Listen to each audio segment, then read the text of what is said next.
오늘 우리에게 주실 하나님의 말씀은 스가랴서 3장 1절에서 10절 말씀까지입니다. 구약성경 맨 뒤에 1314면입니다. 우리 한 절씩 찾으셔서 교독하시겠습니다.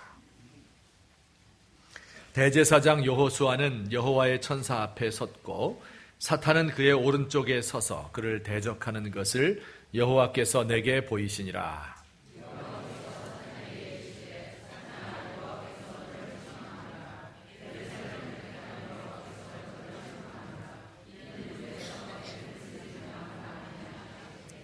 여호수아가 더러운 옷을 입고 천사 앞에 서 있는지라.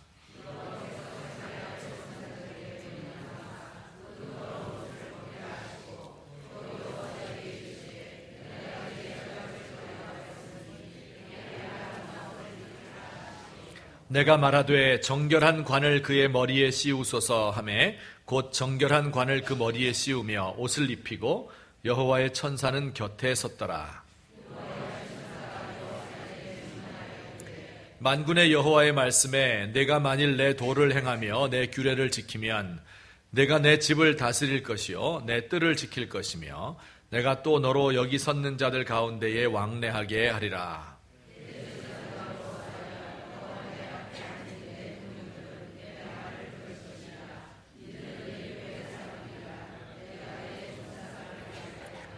만군의 여호와가 말하노라. 내가 너 여호수아 앞에 세운 돌을 보라. 한 돌에 7 눈이 있느니라. 내가 거기에 새길 것을 새기며 이 땅의 죄악을 하루에 제거하리라.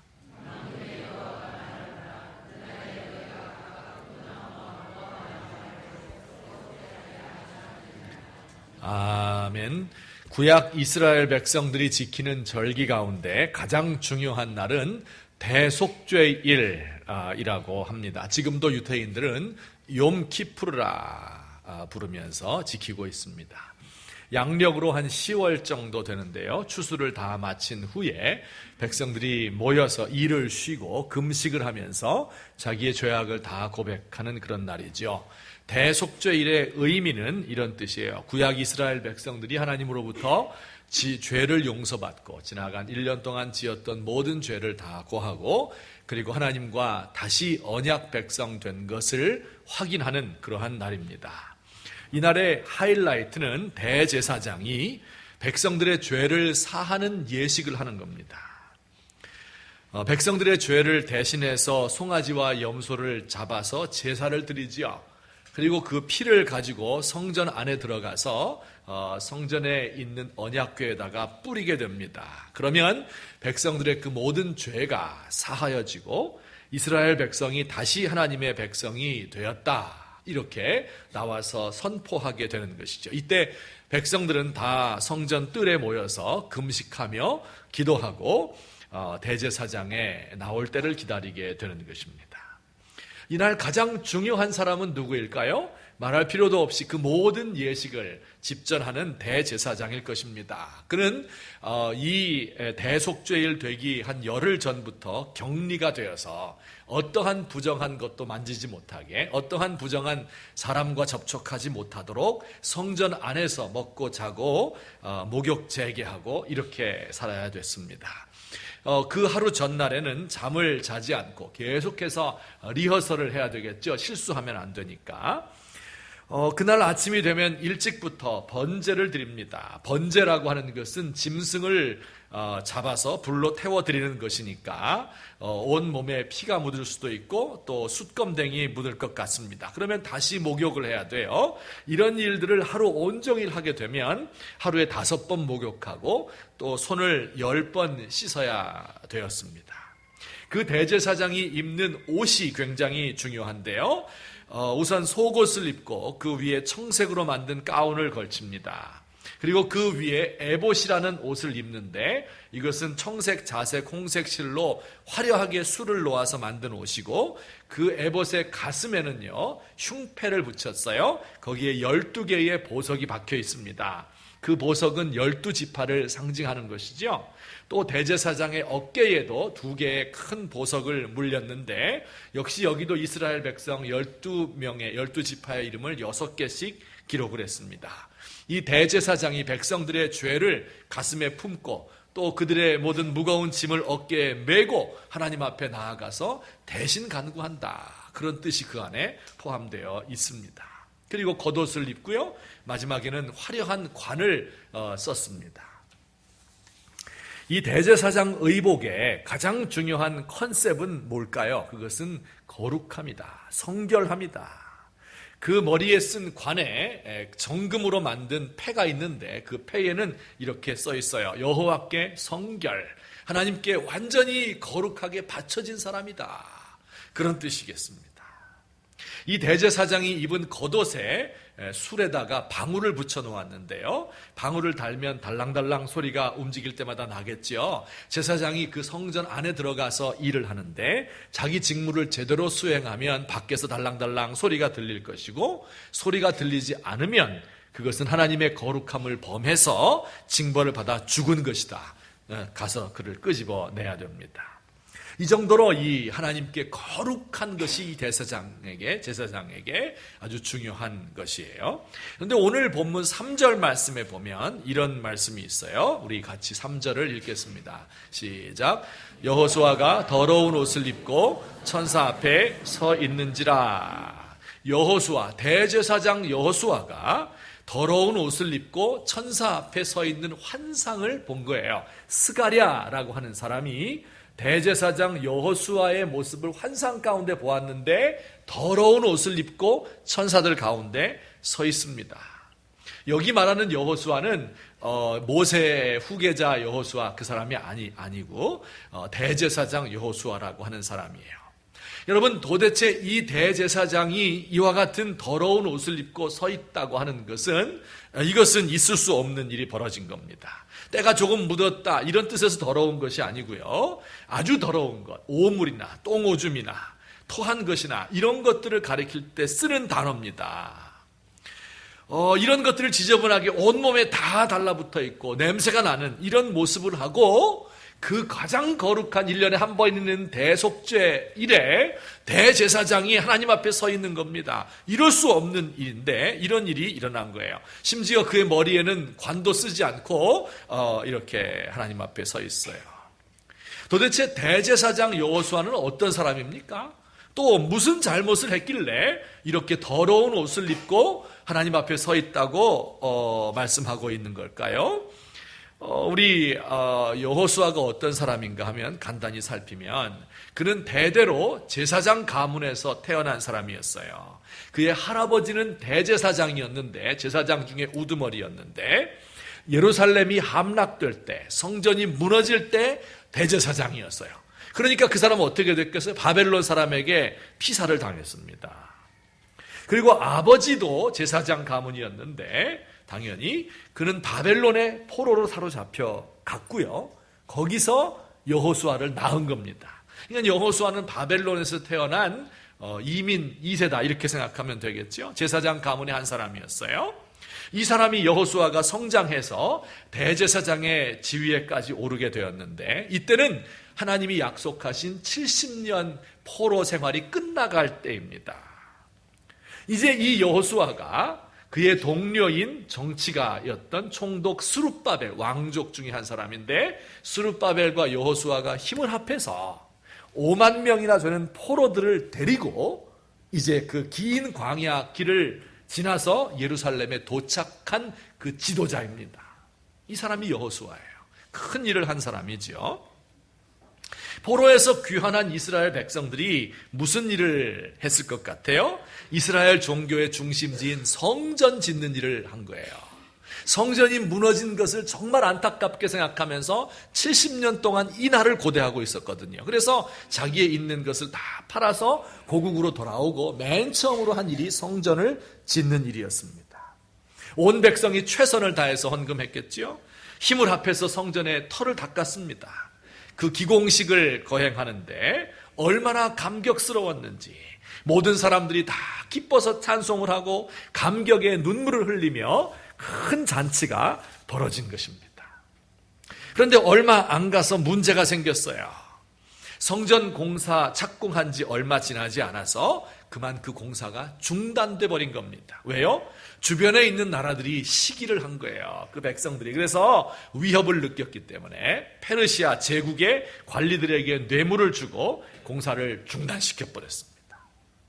성전이 완성을 보지 못하고 중단되니까 이스라엘 백성들이 어땠겠어요? 실망을 했죠.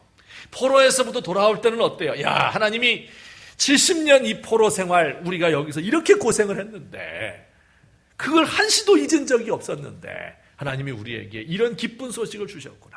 이제 이곳을 정리하고 그들은 기쁜 마음으로 모든 것을 다 팔아서 원래 예루살렘으로 돌아왔습니다. 꿈에도 그리던 곳이에요. 거기에 성전을 재건하려고 착공식까지 한 거예요. 그런데 그만 이것이 중단되어 버린 겁니다. 그러니 이 백성들의 마음은요, 냉랭하게 식어버렸습니다. 그 과거에 가졌던 열정, 하나님 앞에 맹세했던 서약, 이런 것들을 다 잊어버렸어요. 자기 일로 돌아가서 먹고 마시는 일에 몰두했습니다. 자기 집이나 잘 짓고 그냥 여기서 이렇게 살다가 가는가 보다, 이렇게 생각하고 있었던 거지요. 여러분, 이런 상황 속에서 지도자가 해야 될 일이 뭡니까? 그 백성들의 마음을 격려하는 일이지요. 다시 성전 지는 일을 합시다 하고 격려를 하고, 안 되면 기도라도 해야 되지 않아요? 그런데 이 스룹바벨과 여호수아는 그런 일을 못한 겁니다. 자기들 자신 속에서 힘이 없었고 이미 자기들도 낙심했기 때문에 백성들을 격려할 수 있는 이런 힘이 남아있지 않은 겁니다. 이렇게 한 해 두 해 흘러서 무려 15년이라는 세월이 지나갔습니다. 아무 일도 일어나지 않은 채, 아무 노력도 기울이지 않은 채, 하나님 나라에 대한 전망을 다 잃어버린 채 15년이라는 세월이 무심하게 흘러간 것입니다. 이런 여호수아의 모습, 더러운 옷을 입은 여호수아는 바로 이렇게 성전을 짓다가 포기한 채 무기력해진 모습을 상징하고 있는 겁니다. 대속죄일과 같이 이렇게 중요한 날에 똥오줌 오물을 뒤집어 쓴 모습이 바로 여호수아였어요. 자, 여기 이제 질문이 생기는 거예요. 도대체 여호수아가 잘못한 일이 뭡니까? 왜 이렇게 그를 더럽다고 이야기하는 겁니까? 그가 살인을 한 적도 없고 나이 늙었는데 간음을 한 적도 없고 도적질을 하지도 않았습니다. 그가 범한 잘못이 뭐예요? 그의 잘못은요, 아무것도 안 한 것밖에 없습니다. 여러분, 그런데 하나님께서는 그것을 죄악으로 보신 겁니다. 전통적으로 옛날 중세시대 때부터 소위 이제 죽음에 이르는 죄, deadly sins라고 하는 게 있어요. 7가지입니다. 첫 번째는 교만이고, 두 번째는 시기, 세 번째 분노, 그리고 나태, 탐욕, 탐식, 정욕, 이런 것들이 죽음에 이르는 7가지 대죄라고 일컬어졌어요. 그것을 가만히 생각해 보면 정말 그래요. 교만은 어때요? 교만하면 망하지요. 시기하면 안 되겠죠? 분노하면 안 되죠? 정욕에 사로잡히면 안 되겠죠? 이거 다 큰 죄인 거 알겠어요. 그런데 그 안에 뭐가 있냐면 나태라는 게 있어요. 나태. 생각해봐요. 나태가 뭘 그렇게 큰 죄일까? 뭐 좀 게으른 사람들 있잖아요. 여기도 보면 게으른 사람들, 침대에서 뒹굴다가 좀 늦게 일어나고 행동이 좀 굼뜨고 느리고 이런 사람들 있잖아요. 그게 무슨 죄인가? 그 나태가 뭐 죄인가? 물론 여기서 말하는 나태는 그렇게 행동이 게으르고 느린 그런 뜻이 아니고요. 이런 뜻이에요. 그 영혼의 의욕과 활력을 잃어버린 무기력한 상태. 이것을 나태라 이렇게 이야기하는 거예요. 목적과 사명의식이 없어요. 꿈과 비전이 없어요. 삶의 열정이 없이 일상적으로 그저 무의미하게 반복되는 삶을 사는 것을 가리켜서 나태라고 이야기합니다. 하나님이 주신 원대한 꿈이 있는데 그것을 포기하고 뒤로 물러가서 좌절하고 낙심해 있는 것. 여러분, 이렇게 목적과 사명을 잃어버린 사람들은요, 필경 편안한 것을 추구합니다. 현재 있는 삶에 만족하고 안주하려 합니다. 그리고 내게 주어진 재물과 내가 가지고 있는 그 권세를 누리며 다른 사람이 이것을 침해하지 못하도록 내 기득권을 보호하는 그 일에 자기의 남은 생애를 사는 거예요. 여러분, 이런 사람들을 가리켜서 나태한 사람들이다, 무기력에 빠진 사람이다, 이렇게 이야기를 합니다. 여호수아가 바로 그런 상황 가운데 처해 있었던 겁니다. 물론 여호수아도 변명할 말이 많을 거예요. 아니 그러면 저더러 어떡하라고요? 성전을 안 지으려고 한 것이 아니잖아요. 지으려고 했어요. 성전 기공식까지 거행했어요. 그런데 원수들이 무력으로 방해를 해서 중단됐는데 내가 하기 싫어서 안 한 게 아닌데 어떻게 나를 이렇게 더럽다 할 수 있습니까? 변명할 수도 있을 것입니다. 그래요. 성전을 짓는 일은 굉장히 어려운 일입니다. 포로에서 귀환한 백성들, 외국에서 오래 살다가 먼 광야길을 왔는데 예루살렘은 오랜 동안 사람 살지 않아서 유령 도시가 되었고요. 농사 지을 땅은 다 잡초와 쓰레기로 가득합니다. 이들 사는 것도 버거워요. 또한 성전을 짓는 것은 어려울 뿐만 아니라 위험한 일이기도 합니다. 주변 나라들이 이렇게 생각했어요. 이 이스라엘은 원래 독립성이 강한 민족이잖아요. 성전을 짓고 그 다음엔 성벽을 쌓고 그러면 반드시 페르시아 제국의 반역을 일으킬 것이다. 이렇게 소문을 내었습니다. 성전 짓는 일은 그 반역의 시초가 되는 것입니다. 게다가 요거 잘 들어보세요. 이 여호수아와 백성들의 마음속에는요. 성전 짓는 일을 좀 보잘것없는 일이다. 이렇게 생각하는 마음도 있었습니다. 이게 무슨 얘기냐 하면 이 포로에서 돌아온 사람들이 성전을 지어봤자 얼마나 잘 지을 수 있겠어요. 과거에 솔로몬이 지었던 성전과 비교해보면 그 규모 면에서 이게 10분의 1밖에 안 되는 겁니다. 그리고 그 웅장함과 화려함과 아름다움, 솔로몬이 금으로 다 성전을 치장했는데 지금 그런 돈이 어디 있어요? 그런 국력이 어디 있습니까? 초라하게 그 집을 짓는 거예요. 그러니까 보잘것없는 겁니다. 이런 마음이 그들의 내면 깊은 곳에 숨어 있었던 거예요. 이제 성전 건축을 중단한 지 10년 이상이 지나가니까 아예 다시 시작하려는 의지마저 없어졌어요. 하나님이 여호수아를 이렇게 묘사했어요. 3장 2절에 보면 우리 이렇게 같이 한번 읽어봐요. 시작. 불에서 꺼낸 그슬린 나무. 이게 무슨 뜻입니까? 불 떼본 경험 있으세요? 화목을 잔뜩 집어넣고 불쏘시개를 해서 불을 떼는 거예요. 근데 한참 불 떼다가 그 중에서 반쯤 탄 놈, 꺼멓게 된 거, 이걸 끄집어내봐요. 그리고 이걸 식혀요. 그리고 나서 다시 거기에다가 불을 붙이려고 해보세요. 불이 붙지 않습니다. 생나무는 불이 잘 붙지만 반쯤 타다가 불에서 그슬린 나무는 붙지 않습니다. 이게 여호수아와 백성들의 마음이 이런 거예요. 지금 처음부터 아예 안 했더라면 자세로 시작합시다 이렇게 하면 되는데 그게 아니라 뭔가 시작을 엄청나게 했거든요. 거창하게 했거든요. 하다가 실패를 한 겁니다.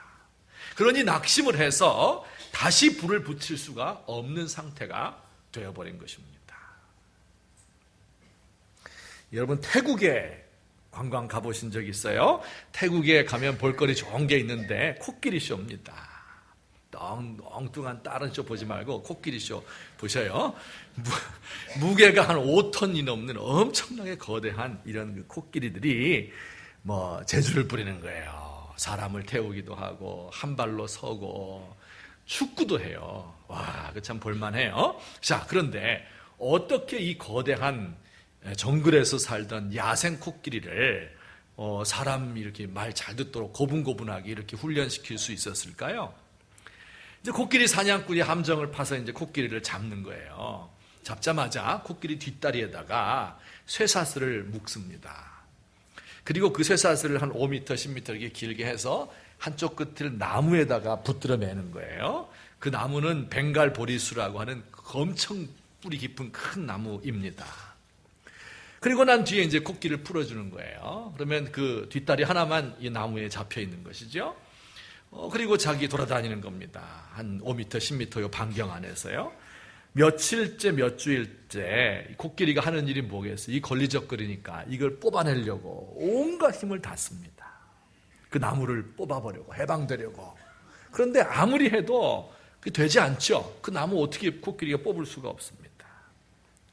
이렇게 며칠, 몇 주일 시간이 지나면 코끼리는 스스로 생각을 하는 거예요. 내 힘으로는 이걸 뿌리 뽑지 못하는구나 는 것을 깨닫게 되는 거예요. 그리고 이게 습관이 되어서 발에 묶인 쇠사슬이 팽팽하게 되기만 하면 곧 포기해버립니다. 이제부터는 쇠사슬의 한쪽 끝에 벵갈 보리수가 아니라 작은 기둥을 같은 것에 묶어 놓아도, 이런 튼튼한 쇠사슬이 아니라 작은 줄만 묶어 놓아도 팽팽한 느낌이 들기만 하면 그는 포기해버리고 다른 곳으로 안 가는 거예요. 그래서 아무 곳에나 코끼리를 묶어 놓을 수 있어요. 나중에는 어린아이가 코끼리 발에다가 줄을 매어서 팽팽하게 당겨지는 느낌만 있으면 원하는 대로 끌고 갈 수 있는 거예요. 이게 코끼리 길들이는 방법이에요. 여러분, 사탄이 우리를 이렇게 길들이고 있는 겁니다. 이 세상에 이렇게 길들이고 있는 거예요. 조금만 힘이 들어가면 안 되는 걸로. 처음엔 야생의 이 힘을 가지고 있었거든요.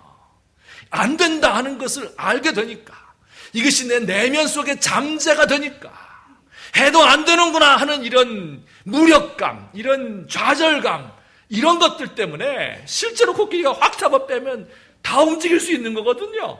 그런데도 팽팽하게 느껴지기만 하면 질의 겁을 먹고 움직이지 않는 겁니다. 여러분, 우리도 하나님의 일을 하다가 이렇게 될 때가 참 많이 있는 것 같아요. 여호수아가 바로 그런 상태였어요. 여러분, 우리 조국의 교회의 모습을 한번 보았으면 좋겠어요. 교회라고 하는 곳은 어떤 곳이에요? 그저 나와서 예수 믿고 딸랑 천국 가는 그런 곳이 아니잖아요. 하나님께서 우리에게 맡긴 일들이 있잖아요. 우리 조국 교회 가운데 예배가 있고 기쁨이 있고 교제가 있고 모든 그리스도의 충만함이 있어요. 세상을 변화시킬 수 있을 만한 대한 공동체입니다. 우리 성도들이 바깥에 나가서 활발하게 주의 일을 감당해야 하는 그런 능력이 있는 곳이 하나님의 교회입니다. 이것이 그런데 점점 약해져가고 점점 무력화되고 무너져가는 이런 모습을 보면서 여기에서 아무 일도 하지 못하는 우리의 모습을 보게 되는 거예요. 우리 조국을 생각하면 사회적으로는 통합을 이루고 대외적으로는 통일을 이루어서 세계 평화에 기여하고 영광스러운 조국을 우리 후손들에게 물려줘야 되지 않아요? 우리 지금과 같은 이런 나라를 물려줄 거예요. 이렇게 결심을 했는데, 그런데 그것이 한두 번 시도하다가 안 되니까 이제는 내 삶이라도 살아야 되겠다. 기득권을 유지하기 위하여 이전 투구하는 것이 우리의 목적이 되지 않았을까 하는 것이 오늘 우리의 모습을 살펴보게 되는 겁니다. 여러분, 예수 믿는 사람들, 신앙심을 가지고 세상을 변화시키고 영적으로 훈련을 받아서 하나님께 더 가까이 나아가는 이런 것이 우리의 참된 모습이어야 하는데, 하루하루 근근히 신앙을 유지하고 한 주 한 주 나와서 예배 드리는 것이 전부가 되어버린 이런 것이 우리의 모습이 아닌가.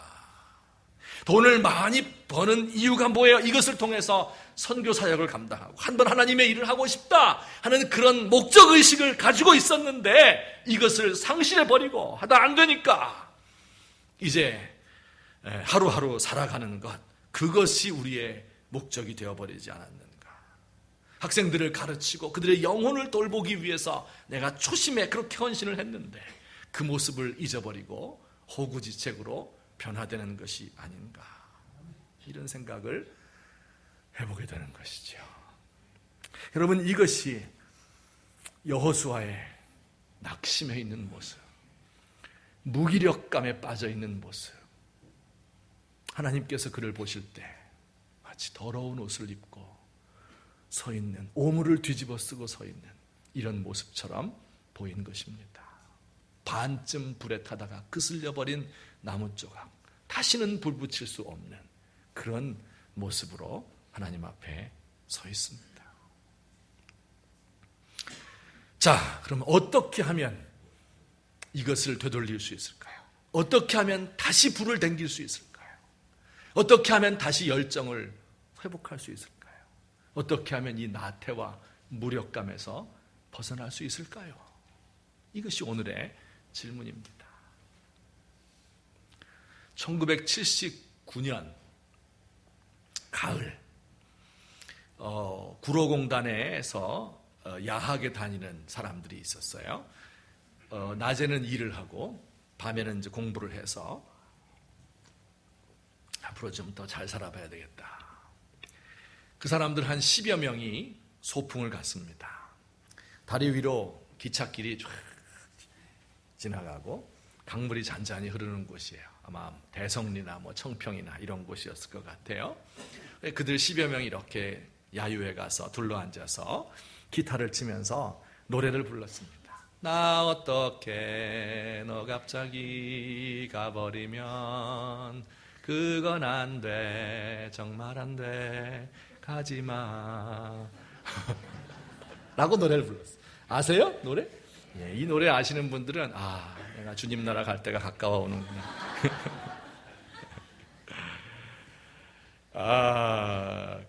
그 노래를 부르는 사람들 가운데 갓 20살 된 영호와 수님이도 있었어요.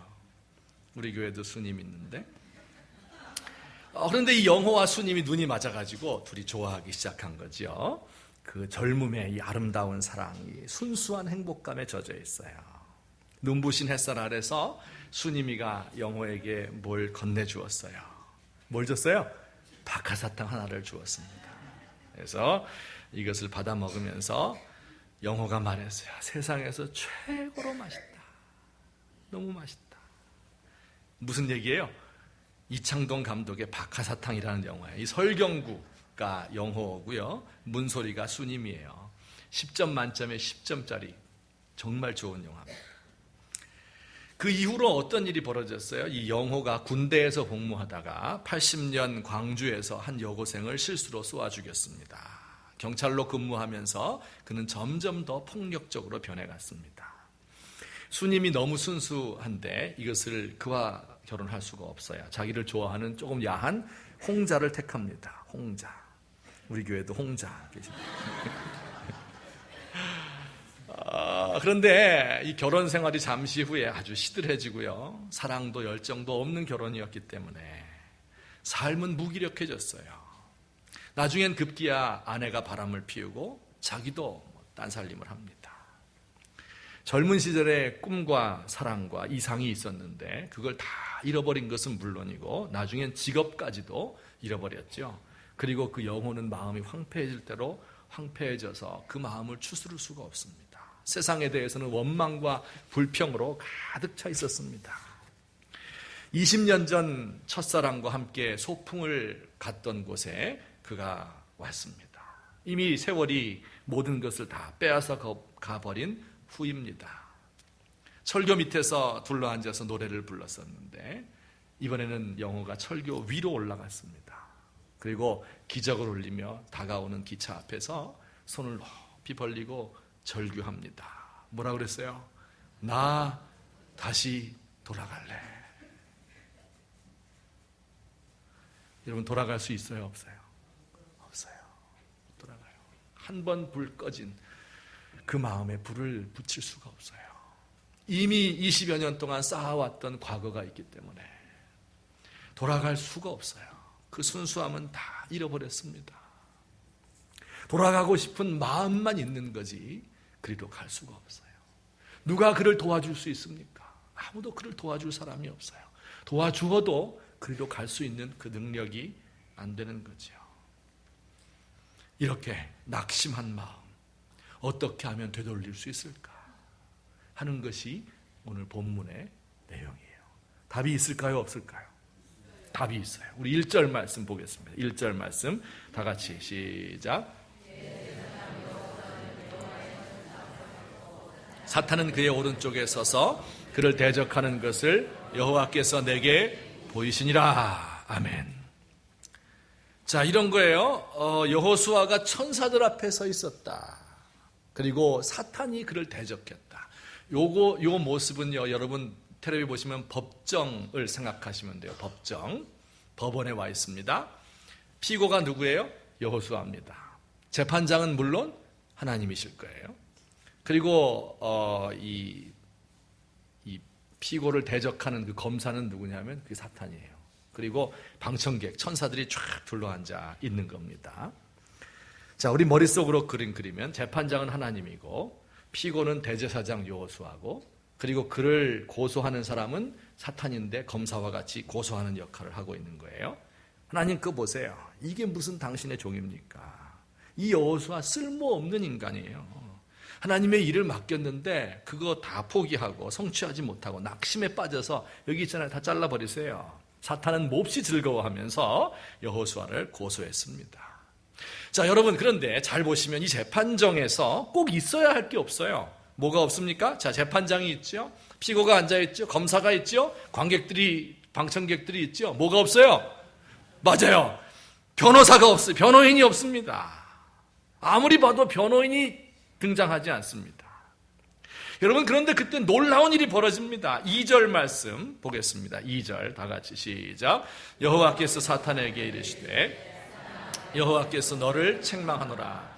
예루살렘을 택한 여호와께서 너를 책망하노라. 4절도 보겠습니다. 시작. 여호와께서 자기 앞에 선자들에게 명령하사 또 여호수아에게 이르시되 내가 내 죄악을 제거하여 버렸으니 내게 아름다운 옷을 입히리라. 이렇게 말씀하셨어요. 여러분, 갑자기 재판장이 변호인이 돼버린 거예요. 여러분, 이런 재판은 역사상 없습니다. 이런 재판 하나 많아요. 아무리 검사의 말이 옳다고 하더라도 옳죠. 여호수아 그런 사람이에요. 근데 재판장이 피고의 편에 서서 변호를 하게 되면 어떻게 될까요? 하나만한 재판이 되게 되는 겁니다. 사탄아, 여호와가 너를 책망하노라. 네가 잘못한 거다. 나는 여호수아 편이다. 여호수아의 더러운 옷을 벗겨라. 선고까지 내립니다. 그의 죄과를 제하여 버려라. 그리고 그에게 아름다운 옷을 다시 입혀라. 이렇게 선고를 내려주셨습니다. 우리 하나님께서 재판장이시며 동시에 변호인이 되셔서 그의 더러운 옷을 벗겨주시고 그를 깨끗하게 만들어주시는 이런 환상을 보게 된 겁니다. 여러분, 오늘 이 말씀을 읽으면 예수 오래 믿은 사람들은 생각나는 성경 구절이 있을 거예요. 로마서 8장 31절 말씀. 만일 하나님이 우리를 위하시면 누가 우리를 대적하리요? 누가 능히 하나님의 택하신 자들을 송사하리요? 의롭다 하신 이는 하나님이시니 누가 정죄하리요? 죽으실 뿐 아니라 다시 살아나신 이 모든 형벌을 받고 그 형벌로부터 깨끗하게 되신 분이 그리스도 예수신데, 그는 하나님 우편에 계신 자요 우리를 위하여 대신 간구하시는 자시니라. 재판장이, 우리를 사랑하시는 재판장이 하나님이시고 우리를 위해서 대신 간구하시는 변호인이 그의 아들 독생자 예수 그리스도이신데, 이미 모든 죄과가 다 사해졌는데 누가 그를 대적할 수 있겠느냐 하는 이 주의 말씀입니다. 재판장인 주님이 우리와 함께 하시고 우리의 변호인이 되셨어요. 여호수아의 더러운 옷 다 벗겨버리고 깨끗한 옷을 입히라 하셨습니다. 그때 곁에 섰던 이 모든 모습을 보고 있던 제3자 스가랴가 한마디 거들었습니다. 3장 5절 말씀. 정결한 관을 그의 머리에 씌우소서. 머리에 아무것도 안 쓰고 있다고 그래서 초라한 모습이었어요. 사명을 잃어버린 모습이었어요. 다시 정한 관을 그 머리에 씌웠습니다. 화려하고 위엄 있는 그런 거룩한 옷을 입고 모자를 쓴 하나님의 사명을 감당할 수 있는 대제사장으로 우뚝 서게 된 것입니다. 그 모자의 앞에는 여호와께 거룩이라, 하나님 앞에 성결한 사람의 모습으로 다시 서게 되었습니다. 오늘 저와 여러분이 이 말씀을 통해서 배울 수 있는 것이 바로 이거예요. 우리 사람의 속에서는요, 지금 낙심해 있는 이 무기력감, 이 나태함으로부터 돌파구를 열 수가 없습니다. 우리의 속에서 이런 힘이 없기 때문에 낙심한 거 아니에요? 그 힘은 외부에서부터 와야 되는 거예요. 어디에서 오는 거예요? 바로 이런 환상을 보는, 기도 가운데서 이런 환상을 본 이 여호수아가, 이 스가랴가 이 힘을 우리에게 주는 것입니다. 하나님께서 우리와 함께 하신다는 것을 알게 될 때, 이미 우리의 모든 죄책감과 모든 무력감을 다 제해버리셨다는 사실을 믿게 될 때, 이런 환상을 보게 될 때, 이 말씀을 깨닫게 될 때, 우리의 속에서 비로소 새로운 힘과 새로운 소망이 생겨나는 줄을 믿으시기를 주의 이름으로 축원합니다. 이것이 기도라고 하는 거예요. 기도의 골방 가운데 들어가 있을 때 이 환상을 보아야 되는 거예요. 주의 음성을 들어야 되는 거예요. 누가 너를 정죄할 수 있느냐? 내가 너와 함께 있다 하는 이 음성을 들으시기를 주의 이름으로 축원합니다. 한 가지 더 말씀드리고 말씀을 맺겠어요. 아까 뭐라 그랬냐면, 이 여호수아와 백성들의 마음속에 성전 짓는 것을 조금 보잘것없는 것으로 여겼다 하는 말씀 제가 드린 적이 있죠. 그 가난한 사람들이 물건 내어서 지은 거 굉장히 보잘것없어요. 초라한 그런 모습이에요. 과거 솔로몬 성전과 비교할 수 없는 그런 약한 모습입니다. 여러분, 이것 때문에 이 백성들의 마음 깊은 곳에서는 좌절이 되어 있었던 거예요. 하나님이 한 말씀 더 주셨어요. 8절 말씀 맨 끝에 보면 이런 구절이 있어요. 내가 내 종 싹을 나게 하리라. 이게 무슨 뜻일까요? 이런 얘기예요. 자, 여호수아야, 너희 백성들아, 너희가 짓는 이 성전이 이렇게 보잘것없다. 그 화려함을 상실했다. 그 규모의 면에서 너무 작고 초라하다. 그런데 중요한 거 한 가지 기억해라. 성전의 가장 중요한 목적이 뭐예요? 이게 없으면 더 이상 성전이 아닌데 누가 계셔야 돼요? 하나님이 계셔야 돼요. 그런데 너희가 짓는 이 성전에 메시아가 임하게 될 것이다 라고 약속을 해준 게 바로 싹이 나게 될 거다 하는 말씀의 뜻입니다. 그들이 하는 일이 비록 겉보기엔 적어도 큰 것을 추구할 필요 있어요? 큰 것 추구하는 사람 누구라 그랬어요? 바벨론이라고 그랬죠. 바벨론 사람 큰 거 좋아해요. 그러나 예수 믿는 사람은 그 안에 예수님이 계신가? 이것을 보는 겁니다. 예수님께서 그 성전에 임하게 될 것이다. 만국을 살리게 되는 그 예수님께서 모든 나라가 사모하는 그 보배가 이 작은 성전에 임하게 될 거야. 그러니 걱정하지 말고, 그러니 힘을 내어서 이 성전을 건축하기 바란다. 이렇게 말씀하고 있는 것입니다. 여러분 재미있죠? 왜 예수님을 가리켜서 메시아를 싹이라고 이야기했을까요? 싹은 어떤 특징을 싹이 뭐예요? 봄 되면 파릇파릇 돋아나는 거, 나무에서 나오는 거, 그거 싹입니다. 싹의 특징은 연약한 거예요. 확 밟아버리면 없어져 버리는 거예요. 이게 싹입니다. 여러분, 나무에 있는 거 다 따버리면 끝이에요. 너무 약해서 누구나 손댈 수 있는 겁니다. 근데 예수님이 바로 그런 특징을 가지고 있어요. 예수님이 로마 제국의 한가운데 황제 아들로 태어난 거 아니잖아요. 저 변방의 저 시골 구석, 촌구석에서 말구유에서 태어나서 어부들 이런 사람 데리고 몇 년 이렇게 일하다가 태풍, 찻잔 속의 태풍처럼 그냥 십자가에 달려서 쓰러져 가버린 거 아니에요? 이게 예수님의 삶 아닙니까? 그를 따르는 사람들 다 꺼져가는 심지와 같고 상한 갈대와 같은 그런 인생들이었습니다. 여러분, 그러나 싹의 또 하나의 특징이 있습니다. 끈질겨요. 생명력이 있어요. 뚫고 나오는 특징이 있습니다. 단단하게 얼었던 그 땅을 뚫고 올라올 수 있는 거 싹밖에 없어요. 고목나무 단단하게 굳어져 버린 그 나무의 껍질을 뚫고 나오는 것도 싹입니다. 여러분, 이게 우리 예수님이라고 하는 거예요. 오늘 저와 여러분이 이 땅에서 하고 있는 이런 일들이 아주 작은 일에 불과할 때가 많습니다. 구국의 일념을 가지고 군대에 들어갔는데 하고 있는 일이 장교 구두 닦는 일을 하고 있다. 이념을 위해서 내 목숨을 다 바치겠다고 했는데 전단지 복사하는 일을 하고 있다. 어떤 사람 남의 뒷바라지하고 남의 뒷설거지하고 남이 한 일 다 뒤치다거리 하나고 일생 다 바치는 것 같은 그런 분들도 있을 수 있어요. 지나간 1년을 돌이켜보면서 도대체 내가 한 일이 무엇인가? 내가 여기서 하나님의 소명 받아가지고 사명 다해서 무슨 무력감에서 떨쳐나서 무슨 일을 한다고 한들 그것이 무슨 의미가 있을 것인가? 너무 보잘것이 없다. 이렇게 생각하는 분들이 계실지 모르겠습니다. 많은 원래 하나님의 일은 그렇게 보잘것 없는 데서 시작하는 거예요. 보잘것 없는 그 초라한 그 성전 안에 예수님께서 임하시고, 우리 예수님은 마치 싹과 같고 가지와 같아서 밟히면 짓밟혀버릴 수밖에 없는, 뽑히면 뽑힐 수밖에 없는 이런 인생들 가운데 들어오셔서, 그러나 그 안에 생명이 있기 때문에 그 모든 강한 것들을 뚫고 일어서서 하나님 나라 일을 이루도록 하시는 이분을 믿으시기를 주의 이름으로 축원합니다. 하나님 앞에 간절히 간구하시면서, 하나님, 제가 다시 일어설 수 있도록 도와주십시오. 내 힘으로는 돌아갈 수가 없어요. 돌아가고 싶은데 못 돌아가요. 하지만 주님께서 내 죄과를 다 사해버리시고 내 속에 다시 한번 불을 붙여주시기를 간구합니다.